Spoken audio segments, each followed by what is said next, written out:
I'm very pleased to welcome Randy Harter back to our meeting.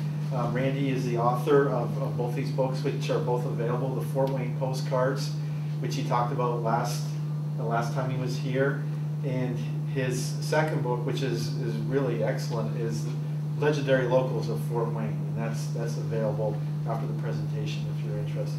But tonight he is here to talk about Fort Wayne Industrial Might, gone but not forgotten, all the different companies that were once very prominent in Fort Wayne that are no longer here. So welcome, Randy. Thank you.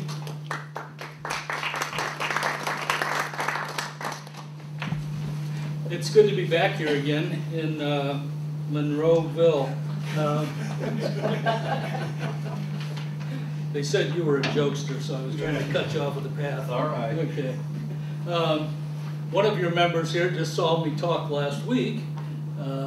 I did a talk for Wells Fargo Wealth Management for their client appreciation dinner, and as she has 6-7 million with them, she was invited to the dinner, and this is the same talk that I gave for them. 6 or 7 million? Yeah, well, I wish. yeah, it could be double digits, I don't know, but whatever. Anyway, so I'm not sure why she's here tonight other than to heckle me.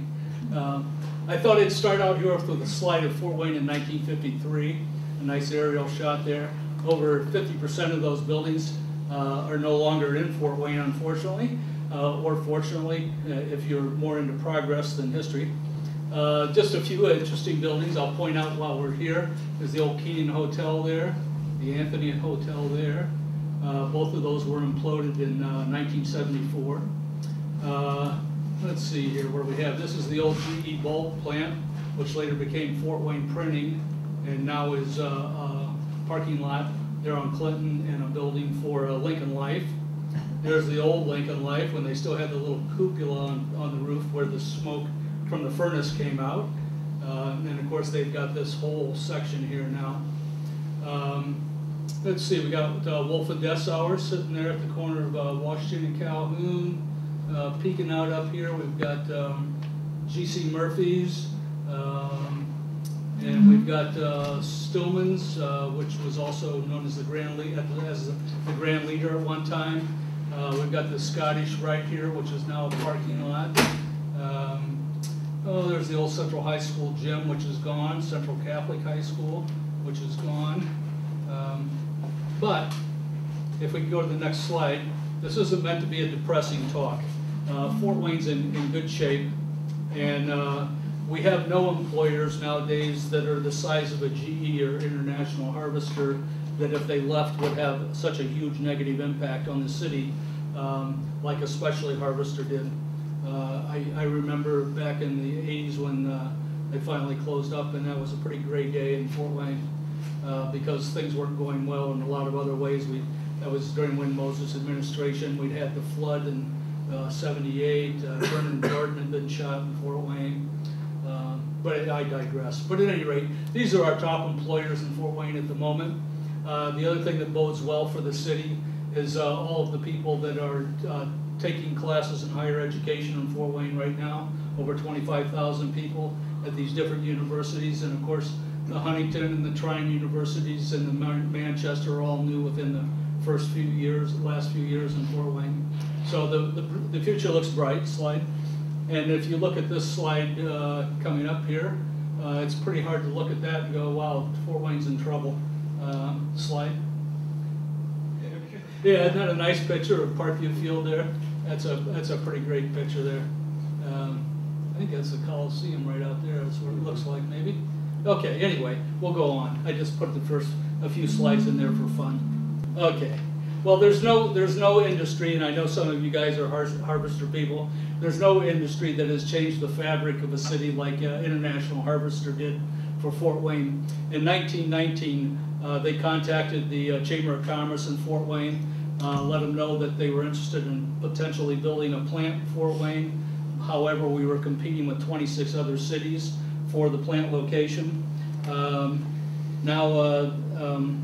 Harvesters had a list of demands that included things like They wanted Pontiac Street run out to the plant. They wanted Buter Road 4-laned up to the plant. They wanted to be outside the city for taxing purposes, and for years the city limits ran right down the middle of Buter Road all the way up the street.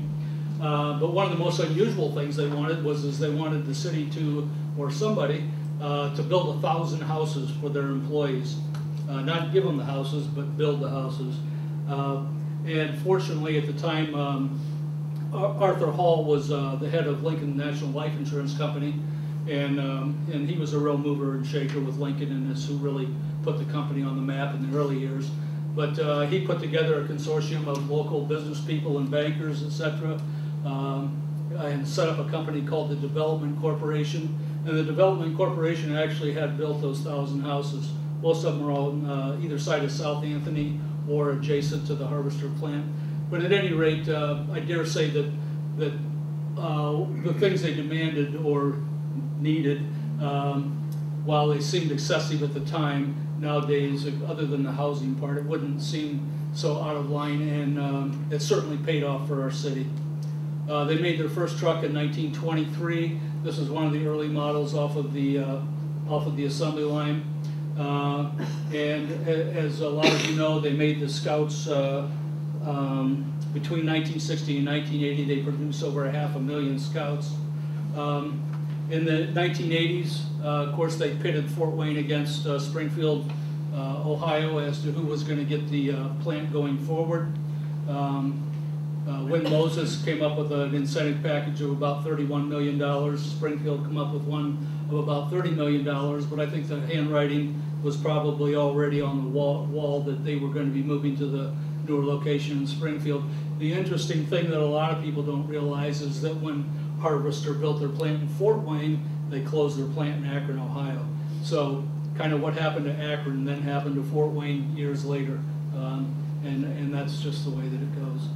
It's kind of fitting that the last tractor trailer they built was for another Fort Wayne employer, which was North American Van Lines, and it was in July of 1983 that they finally closed operations in Fort Wayne. Slide. If anybody worked at one of these employers and thinks that I'm misstating something, I'd be happy to hear it. Thank you. Fred Zollner, Fred and his dad, Theodore, had a machining company up in Duluth, Minnesota that made pistons. They were looking to move to the Midwest to get closer to their customers. Their major customers were Harvester, GM, Ford, and John Deere. So they came to Fort Wayne. The Development Corporation helped them with the facility. And when Fred took over the company from his dad in 1952, they had 70% of the piston business in the United States for heavy-duty vehicles. The company was later sold to Aon, the insurance conglomerate out of Chicago. And they later sold it to a German company, and it became a division of Carl Schmidt. And in 1999, the employment was down to 230 people from over 1,500 at one time. And with the loss of a Ford Motor contract, the plant was closed in 2009. Fred Zollner lives on in a lot of ways. Of course, a lot of people know that he started the fastball, softball team. Then he built a stadium out on North Anthony Boulevard, right off of the bypass for the team. And for those of you that weren't aware, these two silver things on either side of the announcer's box are gigantic pistons in memory of him. Fred later gave the stadium to Concordia High School, which is sitting here across the street. Of course, they changed the way the field went from a diamond, I guess, to a rectangle, and then built bleachers on the other side and made it into a football field. Fred also started the Fort Wayne Pistons basketball team. For years they played at Northside High School. The Coliseum was kind of built with them in mind when it opened in 1952. However, they were only here for a couple more years before Fred moved them to Detroit, Michigan, and they became the Detroit Pistons. He and his sister Janet then later sold the Detroit Pistons, and he pretty much retired to Florida. And oddly enough, the small town that he lived in Florida, he became the mayor of. So it's like the guy was a type A personality. He was driven. Fred is known as Mr. Basketball. He's credited with helping start the NBA. The Western basketball trophy is called the Zollner Trophy. He was very generous philanthropically with colleges that promoted engineering, and his foundation still continues to give a lot of funding for engineering scholarships to Ivy Tech, Indiana Tech, Purdue at Fort Wayne, and to Tri-State College up in Angola. He, when Tri-State is now Trine, of course, been renamed, but he was on the board of directors for Tri-State College in Angola for a lot of years. Some of you who are golfers may know that the golf course up there is the Zollner Golf Course. The athletic field up there is the Zollner Athletic Field. But it's still a very active foundation in Fort Wayne. Fred died in 1982. Slide, please.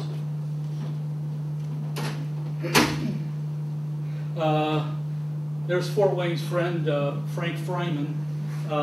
In 1928, the Development Corporation was approached by Steinite Radio out of Atchison, Kansas, about coming to Fort Wayne, again, to be closer to the magnet wire business. So they built a plant for him there next to Zollner Piston. At the 11th hour, Steinart backed out, and Magnavox, who was in Chicago and wanted to be closer to the wire industry, came to Fort Wayne and took over that plant. A couple years later, Frank Fryman, who owned an electronics company in Chicago also, merged his company in with Magnavox, and he moved to Fort Wayne and eventually became, of course, the CEO of Magnavox for many years. He became president in 1950 when sales were just $32 million, and in 1968, when he passed away, while still working there, sales were almost $500 million. The plant there on Buter Road started out making loudspeakers, and for those of you who know Latin, you may know that the word Magnavox means great voice. So that's how the company was named, because they made loudspeakers.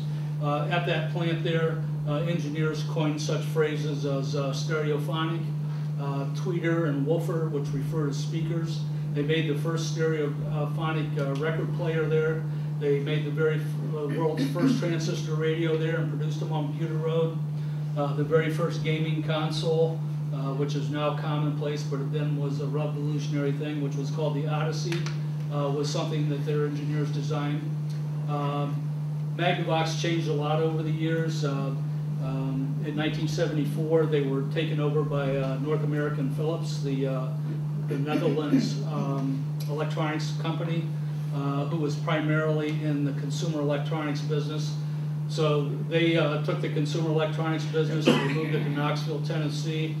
And in Fort Wayne, they still made the military items such as the sonobuoys, which was one of their big products for many, many years. Those are dropped in patterns from airplanes into the ocean to track submarines, water currents, water temperature, etc. And then they sink to the bottom of the ocean after they're done working. They also made a lot of communications equipment for the military, not only for the U.S. military, but for our allies. So anyway, North American Philips spun off the military division and sold it to the Carlyle Group, who in turn sold it to Hughes Electronics, who in turn sold it to Raytheon. So if you go up Lima Road there and Costco's on your left, and on your extreme left is the big Raytheon buildings. What those two big buildings are the remnants of Magnavox in Fort Wayne. The sonobuoy division, Raytheon sold off to a British company, and those are still made up in Columbia City, just off 30. I can't think what the name of the company is right now, but at any rate. Frank Fryman left funds in his, after he died, to the city in a trust, and so that's where Fryman Square came from in 1974, downtown there on Main Street, and then also the funding along with the Follinger Foundation to build the Follinger Fryman Botanical Gardens downtown. as a result of him. Today, Raytheon employs about 1,000 people in Fort Wayne. I think, what was the Magnavox in the 70s had 5,500 people working in Fort Wayne. Capehart and Capehart Farnsworth. Down there standing in front of his car is Homer Capehart, who started Capehart and electronics, and that picture of him is in front of the Chamber of Commerce down there. And then up here is Philo T. Farnsworth. Capehart came to Fort Wayne in the Development Corporation put up a building for him on Pontiac Street to the west of Harvester. And he made this item here, which was called an orchestrope. And what that did was it got sold into like bars and restaurants and that kind of thing. And the novelty of it was it would play a record on one side and then automatically flip it over and play the other side. And of course you could see that happening through the glass window. And unfortunately, this was back during the Depression. They cost $1,250 a piece back then. I don't know what that equates to today, but they just, the Depression put them out of business is what it amounted to. The board of directors booted out Homer, and he went on to become a state senator for 3 terms. So I guess if you fail on one thing, you go into politics. I don't know if that's what that means or not. But anyway, a few years later, back, it was in 1939, Philo Farnsworth, who had first transmitted the first image over radio waves in 1928, came to Fort Wayne and bought the Capehart Farnsworth facility. He continued to make some products under the Capehart name, and then he had his Farnsworth television, and they made radios and all kinds of consumer electronics products, and they got very heavy into military. And during World War II, they made a lot of different things for the U.S. Military, including they developed the first bomb dropped from an airplane that had a camera in the front of it so it could see where it was going. In later years, of course, they got into the satellite business with weather satellites and also the SINGARS radios. Farnsworth lived in Fort Wayne for a lot of years. He sold the company to ITT, and they named it their ITT Aerospace Division. And then he left Fort Wayne. When did Philo leave Fort Wayne? In 1966 is when he finally left Fort Wayne. ITT spun off the consumer electronics business and got rid of it and focused on the military electronics in 2011. Then this, a few years back, they took their ITT Aerospace division and renamed it Excelis.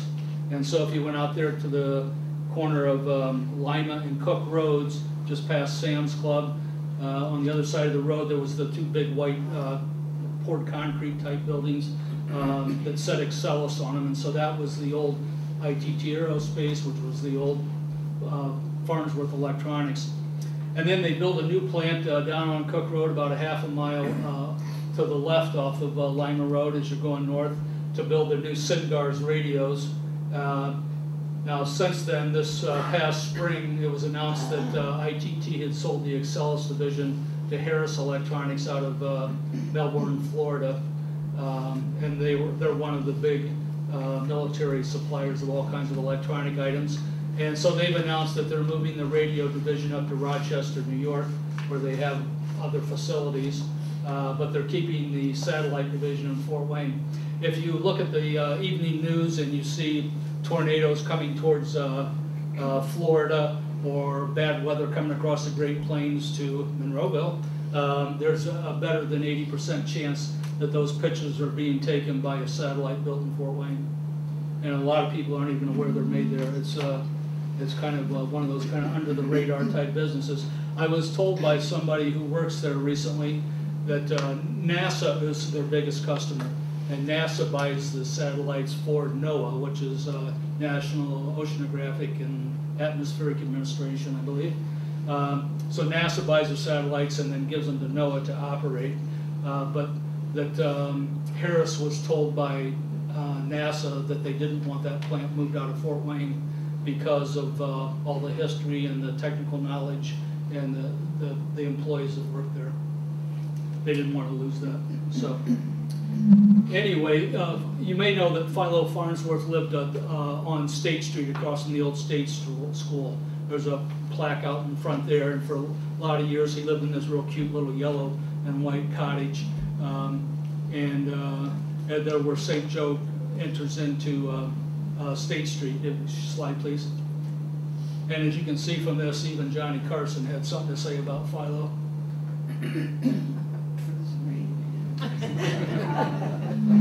I can see some of you are slow readers. A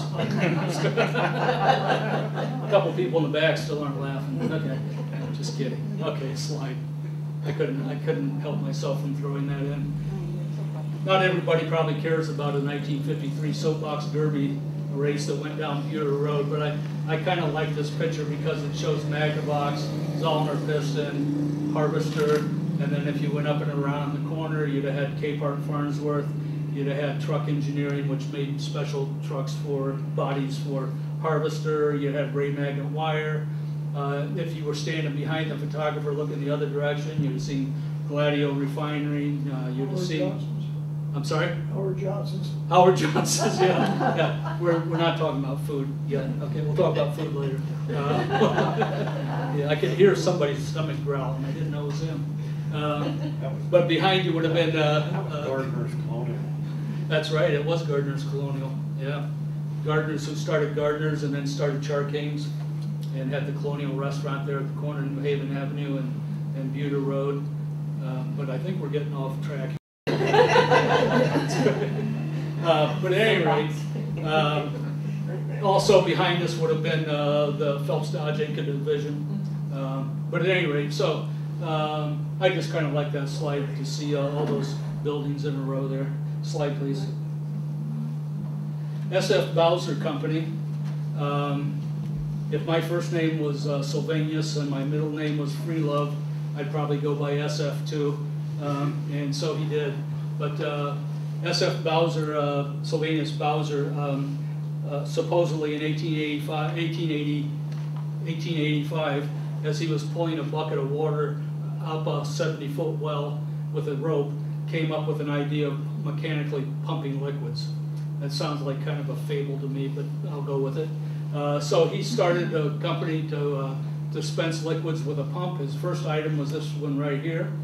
It was a wooden box that held kerosene, and it would be in drugstores and hardware stores, and people would bring in their containers for lamp oil, and they would fill them up there, or the proprietor would fill them up, and that's how they would get their lamp oil, rather than buying pre-packaged jars or cans of it.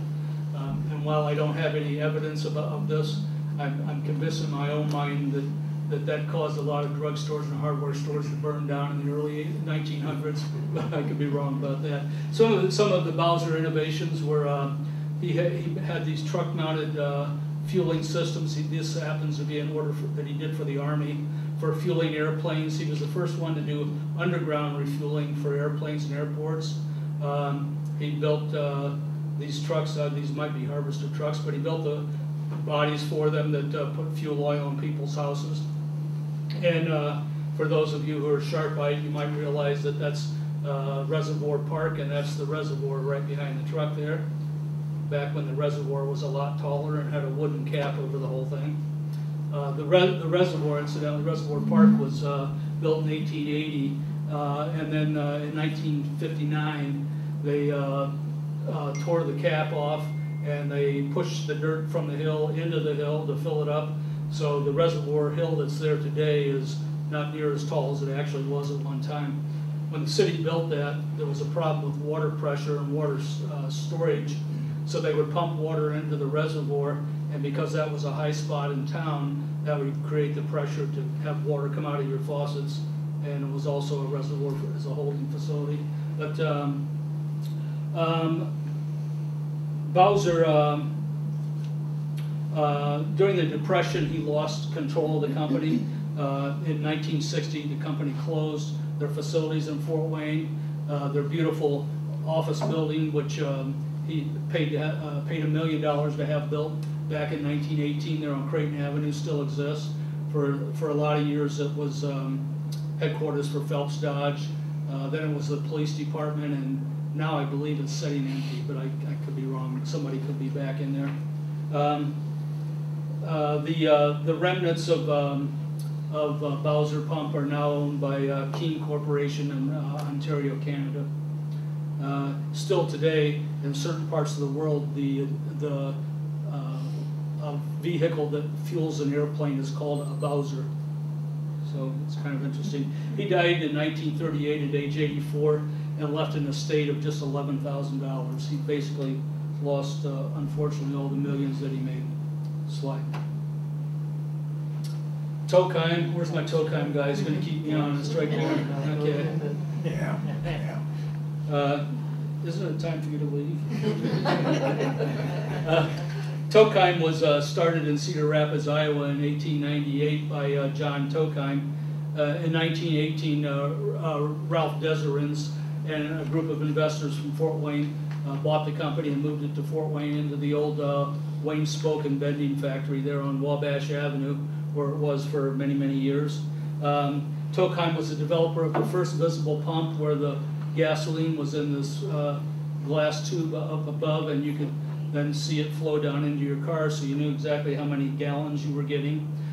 Some of the other innovations they had, they were the first to put a light on the top of a pump, both as an advertising for when people driving down the road, they could see this lit Texaco thing. This was back in the days before gas stations looked like carnivals like they do today. They were the first company to make a self-computing pump where it computed the dollars and cents and the gallons of gasoline and rolled around as you're putting the gas into the car. And some of you may remember, like I do from my high school days, back when as you put a gallon of gas into the car, it went ding, ding, ding. They were the ones that was one of their innovations. Nowadays, every time it dings, it'd be about a $5 bill, so it's probably be a little depressing if it was still doing that today. Although I saw it was, what did I see, $2.29 on the way here tonight, something like that. It can't make up its mind, it just keeps bouncing around. Anyway, they were real active in the war effort during World War II. They manufactured 250-pound demolition bombs for the British government there, and also 10-pound trench mortar bombs. In 1988, they built their flashy new headquarters at the corner of DuPont Road and I-69. And not long after that, they merged with, in 1996, they acquired Sofram, which was the leading producer of gas pumps in Europe and Asia. Tokheim was the leading producer in the Americas. And they somehow kind of fell on hard times. I don't know if they gave too many raises to their employees or what the deal was, but no, that wasn't it? Okay.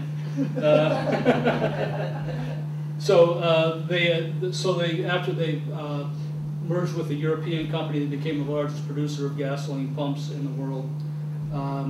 In 2001, with some shaky financial things, they moved the headquarters that they built out at DuPont and I-69 back to Wabash Avenue.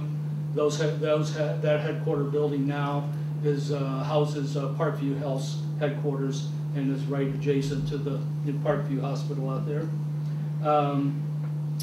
In 2003, the company was acquired by outside interests, and the company had several owners in a row. And today, Tokheim is corporately headquartered in Paris, France. Long way from Fort Wayne. Slide, please. Any issues with any of that? Any issues? Oh, you can't hear. Okay. Good. Jesus. There, I was worried about him. Cutting me off. That's our buddy Theodore Thiem there. Theodore Thiem went over to Europe and brought back some knitting equipment and some workers in 1891 and set up a Wayne Knitting where Fryman Square is today on at the corner of Clinton and Main Streets. He became a very, very successful manufacturer. He was one of the leading employers in the early 1900s, employed over 1,500 people, most of which were women. His #1 product was a full fashion hosiery. I don't know if you know what full fashion hosiery is. I didn't know, but used to be women's hose had a seam up the back, all the way up. I don't know where it ended, but all the way up the back. And the process that he used eliminated the seam, and so that's why they were called full fashion hosiery. And then he was also known for his pony socks for boys and girls, which were socks that came up to just below the knee. And so those were their 2 big product lines. But they were a very successful company for a lot of years. They even had dormitories down there because he needed so many women workers. He brought them in from other small towns around Fort Wayne to fill the plant. And so he housed them as well as employed them in order to keep the place running. If you know where Paula's Restaurant is on Main Street, those big buildings that are back in behind there, that's what's left of Wayne Knitting Mills, which was all commonly known locally as Wayne Knit. In 1921, Thiem donated his big house at the corner of Rock Hill and Berry to become the Fort Wayne School of Art and the Fort Wayne Art Museum. He gave him a bunch of money, lots of artwork, and he was a very philanthropic person and a person who really did a lot for his employees too. He sponsored lots of athletic and music clubs and things like that. And anyway, he kind of somehow got sideways with some of his board of directors and investors. And while he was out of town on vacation in 1923, they sold the company to Munsingware. And of course, he came back and wasn't very happy about that. Munsingware continued to operate the plant in Fort Wayne until 1960, when they moved it to Tennessee. Slide, please. General Electric. We had somebody here who was a General Electric. You ran them out of business. No, not you. Any GE people here? I thought we had somebody from GE. Okay. Anyway, James Jenny came to Fort Wayne in 1881. He had invented a small dynamo or generator and an arc lamp, and a group of investors that were led by Ranald, that's R-A-N-A-L-D. People pronounce it Ronald, but it's actually Ranald. Ranald T. McDonald bought his patents and things and also employed him and set up a plant on Calhoun Street at Superior. The company really took off and grew. This Ranald T. McDonald was the head cheerleader and salesman and traveled all over the United States selling outdoor electric systems to industry and became very successful. Over the years, the company went through a lot of different changes and reorganizations. And in 1911, when the Thomson-Houston Company and the Edison Electric Company merged, they formed the new company called GE and took over the old Fort Wayne Electric Works. So that's how we came to be GE in Fort Wayne.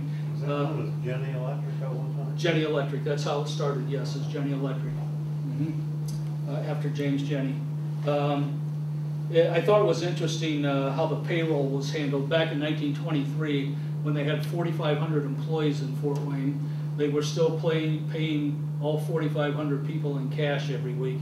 Every week they get an envelope with their weekly or bi-weekly cash in it. But I was thinking, geez, what a mess that must have been to organize. And I've seen pictures of like the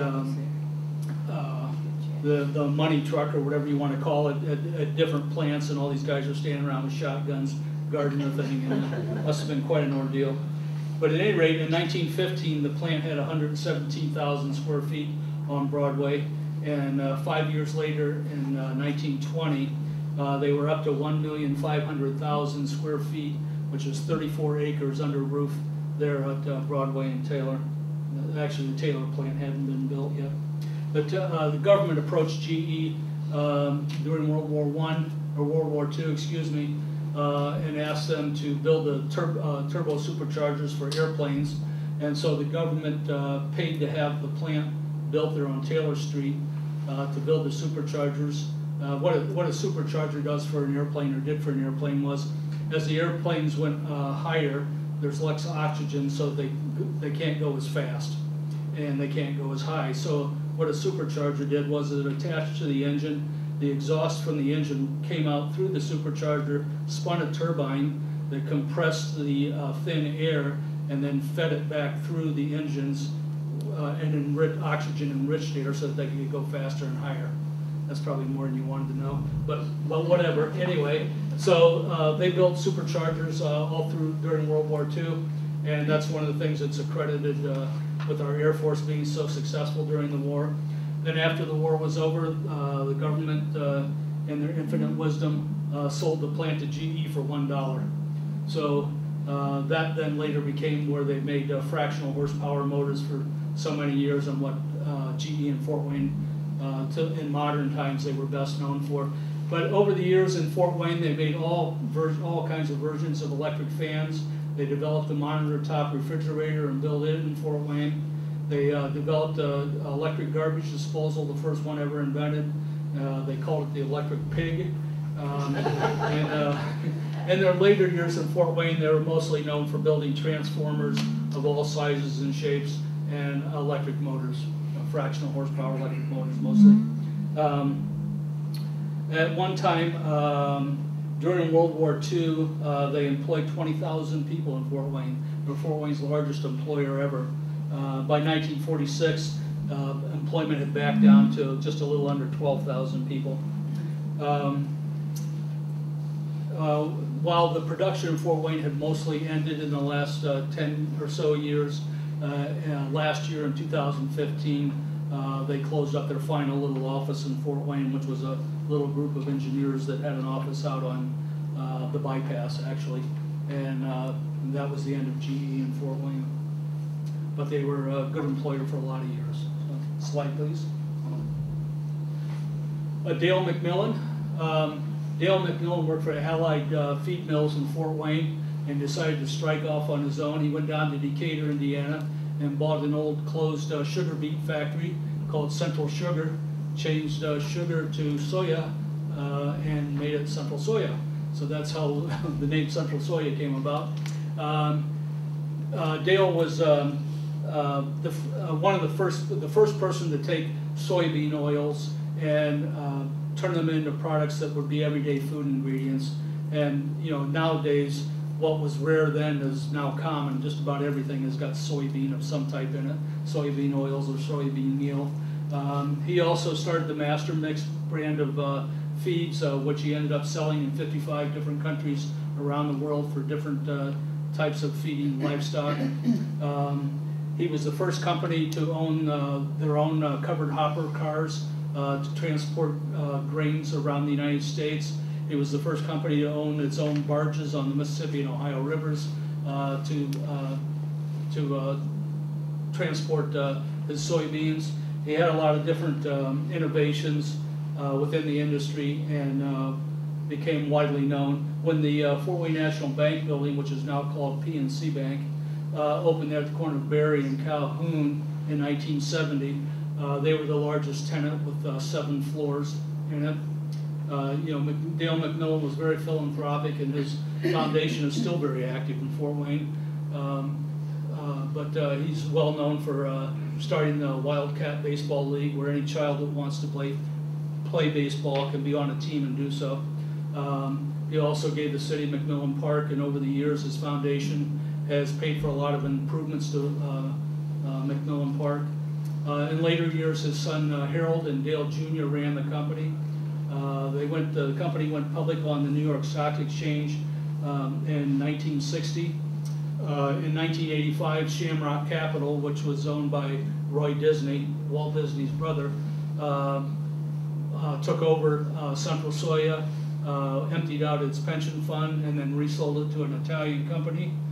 The conglomerates taking over companies and raiding the pension fund was a big deal back then, as some of you may recall. Now I'm not sure they can get away with that anymore, but at any rate, they sold it to Italian companies and sold it to a French company. It changed hands a bunch of different times. Nowadays, Central Soya is broken into two pieces.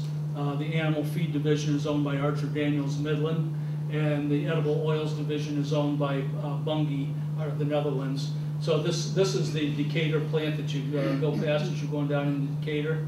And today the signage on that plant is Bunge, B-U-N-G-E. So they're the ones that own that part of the company. Let's see, next slide please. I think it's time to get hydrated here. That's Henry Berghoff standing up there in the middle. He later became our mayor for a few terms back at the turn of the century. But Hermann, Henry, Herbert, and Gustav were from Germany. They arrived in Fort Wayne in the 1870s. They started Berghoff Brewery in 1888.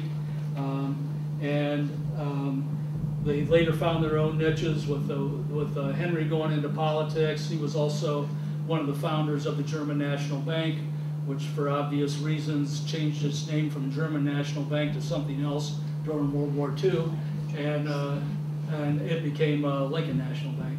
But not World War II, World War I, excuse me. They changed the name of the bank because of the bad press, I guess. The brother Herman traveled on the road as a salesman. He ended up in Chicago and opened the Berghoff restaurant on Adams Street. How many have eaten at the Berghoff? It's a great place, great German restaurant. Yeah. But at any rate, so he opened up the Berghoff restaurant. His brother Gustav, he ran the brewery for a lot of years. Then he took the family into some other businesses. He bought the Summit City Soap Works, which made the soap brand Rub No More soap. Their slogan was "Rub No More kills dirt," which I'm not sure how politically correct that would be nowadays, but it was a very successful company, and in fact in 1926 he sold it to Procter & Gamble, so that was a good move. He then took the building that was in, which was there at the corner of Dwinger Avenue in Glasgow, and he started the company Wayne Home Equipment, which made Wayne pumps. Everybody probably familiar with Wayne water pumps. All the DIYs sell them in hardwares. It's now the leading brand of DIY pumps in the United States.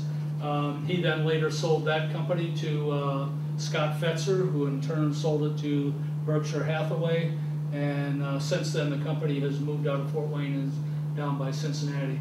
But Berghoff was a very successful German brewery in a very German town. They eventually sold the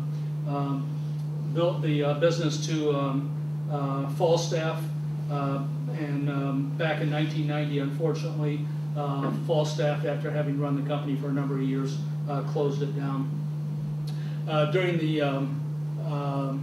During Prohibition, Berghoff's made soda pop that was called Burgo soda, and their #1 item was Burgo root beer. So anyway, next case, Judge. Slide. Yep. I guess next case judge didn't get it. Hey, that's our buddy C.L. Settler standing there, and that's him sitting there in a chair, looking fat and happy. The statue of C.L. Settler was given to him as a gift by his employees, and for many years sat at the very top of the brewery there, and now it sits on the roof of the Hall's Gas House in Fort Wayne, facing down Lafayette Street, Spy Run, towards where the old brewery was. And for those of you who don't know the location, this is the St. Joe River, and right over here would be Northside High School. And this picture was probably taken from somebody standing on the State Street Bridge. Doesn't look like a very safe location to stand, but that was a different time. Anyway, along with his sons, Lewis and Charles F., C.L. Settler built a very successful brewery in Fort Wayne. One of their very successful early brands was a nickel plate beer, which was served on the Nickel Plate Railroad exclusively, the exclusive beer for the Nickel Plate Railroad. Then they made Little Nick, and of course they made the Settler Tonic, and later on Old Crown, Alps Brawl was a big brand for a lot of years. However, the brewery never reached the popularity of what Berghoff did across town. In 1961, the company was renamed Old Crown Brewing. It eventually became employee owned and operated, and it finally closed in 1973. The last of the buildings were raised in 1998, so there's really nothing there except for across the river from Northside High School, right about here, is still C.L. Sullivan's home, still stands there with a brick carriage house in behind it, and then in behind that is a long metal garage with about 12 overhead doors where they used to park the beer trucks. So that part of Settler still exists. Slide, please. Okay, let's talk about food so we can get him off my back here. Hi, guys. Peter Eckridge and Sons. Peter Eckridge was incorporated in 1925. Peter Eckridge had started a small grocery store in 1908 at the corner of Smith and Wallace Streets in Fort Wayne. In 1932, he built his original plant on Osage Avenue in Fort Wayne, which was expanded many times.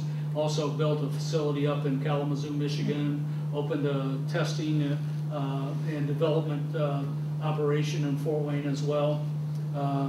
Needless to say, they became very, very successful. Back in 1972, Eckridge was sold to Beatrice Foods. In 1990, it was sold to ConAgra. In 2006, they sold it to Smithfield Foods. And then in 2013, it was announced that all of Smithfield Foods was being sold to the largest producer of meat in China, called Shineway Group. And they paid about $5 billion for the company. And so Eckridge is now owned by the Chinese. So I worked for them. Yeah. And I used to work for them. Did you really? worked I there noticed 10 your years. eyes were a little bit. Yeah, I know. They asked me to go over, but I said, no, it's too no far way. to drive. Couldn't swim the pond. Long a drive. Well, I'm sure they're doing a fine job keeping our food safe. Some of you may recall that Eckridge built a big expansive headquarters out there on the bypass across the street, across the bypass from Triangle Park, Hall's Triangle Park Restaurant. It later became, I think, Mutual Security, maybe Brotherhood Mutual, a couple different insurance companies, and now Brown Mackey College is in there and some other things. But slide, please. They built a plant in Fremont, Ohio. Yeah. Did they? Yeah. Okay. Yeah, they had a plant in Fremont, Ohio, Fremont. Kalamazoo, Quincy. Is that right? Well, good to know. Yeah. Thank you. Charlie Seifert, in 1933, he was from Lebanon, Pennsylvania. In 1933, he drove his pretzel truck from Lebanon, Pennsylvania to the Chicago World's Fair and sold his pretzels. On the way home, he stopped in Fort Wayne and visited his uncle and ended up staying and opened up a small potato chip operation down on Wallace Street. Back then, he was the only employee. He peeled, he sliced, he fried, he bagged, and then he took the potato chips out to local taverns and sold them, and that's how he started his business.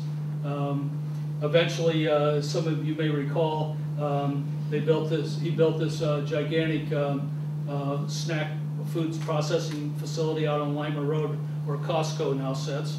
And it was 3 acres under roof. It was quite an operation. Does anybody here remember the name of the potato chip lady? Was it Myrtle? That's right. Good job. Myrtle Young. Myrtle Young was a potato chip inspector for Cyphers for a lot of years. Back in 1986, she kind of rose to stardom temporarily as she was on a bunch of different talk shows, including Johnny Carson. And you can see here she's got her potato chips lined up on the counter, and she's holding one and she's showing it to Johnny and talking about the fact that this one, looks like Bob Hope or a dog or whatever. And so then, as part of the gag, Ed McMahon, who was sitting on the other side of her, distracted her and asked her a question. So she turns around to talk to Ed, and Johnny reaches under his desk and pulls out a potato chips, as he's doing right there, and crunches into it, and she turns around, she thinks he's eating one of her prized potato chips. So, and then Johnny reaches back under the desk and pulls out a big bowl of potato chips, and it was a real funny, it was a classic I China. actually seen that. Did you? Yeah. Yeah. I saw it played as some kind of a retrospective a couple what years. she said. What did she say? Oh, Mr. Carson. He ate it, you know, she was real. Yeah, that was a classic. I saw that Classic original. spot. Yeah. Well, we were all still in middle school. Except for you. No. Anyway, the iconic Seifert's brand was sold to Borden Foods back in 1982. Unfortunately, Charlie Seifert died a couple of years later in 1984. But Borden's then sold the brand to Troyer Foods out of York, Pennsylvania, and they still own it to this day. Troyer's makes and owns, Troyer's claims that the average American eats 6 pounds of potato chips per year. I don't know about you guys, but I think I'm doing my part. I don't know. But anyway, and I saved the sweetest for last. If you could give me the last slide, please. There you go. Today. Wayne Candies. Wayne Candies started out in 1902 as the Height Miller Lau Company. That was the last names of the 3 founders of the company. For many years it was run by Anthony Height. Back in the 1920s, the company started, they made all kinds of candies at one time, and they had salesmen on the road all over Northeast Indiana and Northwest Ohio. They covered a large area. Back in 1920, they started focusing on their #1 brand, which was the Bun Bar. The company changed hands in the early 30s when W.C. Dickmeyer took over the company. He ran it for a lot of years and expanded it. He used to be the sales manager for Protection Biscuit before then. He eventually, his children sold the company after he died in 1968. The company originally started down on Jefferson Street, had a couple other locations, and then they moved into the old American Fork and Hoe building on East Berry, which was about 2 blocks west of Anthony, which the building is still standing today. In fact, that billboard is still there. And I took that picture not long ago, and it's about gone. But the company changed hands several times. Leaf Confectionery division of W.R. Grace owned the company for a while. The Curtis Candy division of Standard Brands owned the company for a while. Then that was merged with Nabisco. And it was during the Curtis Candy years that they developed the Reggie Bar, named for Reggie Jackson of the New York Yankees. When Reggie Jackson hit the home run in the 1978 season opener, they threw thousands of Reggie Bars to into the crowds there in New York. But Nabisco sold the brand in 1981 to a German candy company who in 1992 sold it to Pittsburgh Candies, who made the Clark Bar and the Slowpoke brands. And unfortunately, they shuttered the plant in 1995 and moved the production to Pennsylvania. So we had them for over 90 years in Fort Wayne. Today, the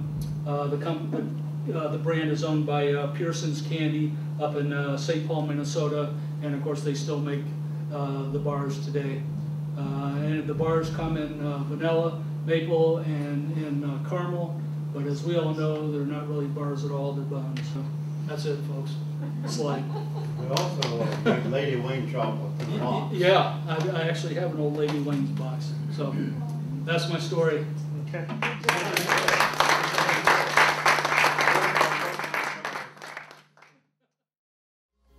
It is best to fall at our country's call if we must leave this lifetime of pain. And who would shrink from the perilous brink when led by mad Anthony Wayne? Ran-tan the bugles sound, our forces fill the ground, and many a redcoat here tonight, the Continental scorning, shall never meet the blaze of the broad sunlight that shines on the morrow morning.